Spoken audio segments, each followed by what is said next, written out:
à chuan guitar lesson thar kan zir lenga voina kan zir tur chu thole eng ro sinat query nan sakhania request om lo ma se thiam du kan lom takin tin video karun siam dona ahma saberin ka chord man te lo soidon taila e fin kala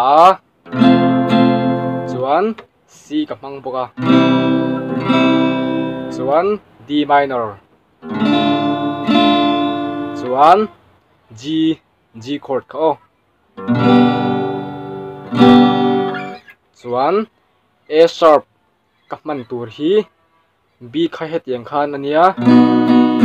chuan B kha heta fret khat ve vein chukila khami kha A sharp ania ma se mi thren khatina kan per thiam zok nan fret rukna G helaya G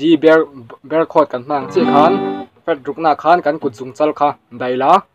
kan kuchung chal fret rukna chuan G ang che khan ting khan A sharp ka mang don ani chuan E minor ka hmang dom boka chuan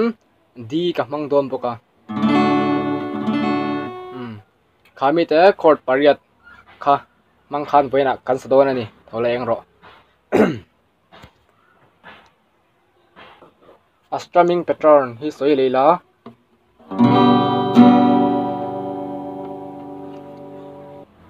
a strumming pattern chu ka video masa miang bok khan down up down down up down down down up down down up down down down up down down up down down down up down down up down down down up down up down down down up down down up down ani chu ti chuan a verse 1 zoa athunon thau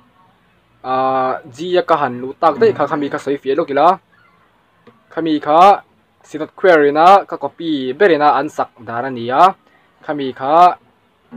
aki kiu kha kan note tin kan ti sanga tin kan ti hiama ti la dik zokang chuan khami kha G in ka han la le chi kha khania chuan he hla ka bultran na tur hi sinat query na an sak dan chia ang tur khan ka han tia athunolenin avar chorus in bulkatan chuan verse 1 in aron zuya chuan athunon bokin G tangaron in latani khalai kha hrethiam lo kanam chuan comment lama lo soi taila chuan hla hi a request thai thawa a request thai thawa ma se helama in request na then khat kha ka za view na noti zel po ram changa karon tu manga thai chin chu chuan in low request du ani chuan low request ula chuan arem chuan ka lo ti sak zel don cheunia chuan description lama khan ka WhatsApp group join du tan oma WhatsApp group helai hen ka posa hei hi a join du tan lo join thaya heta hian discussion group du soina group ania khami kha lo join du tan a join therang boke chuan ka subscriber milo subscribe be tu te chunga kaloma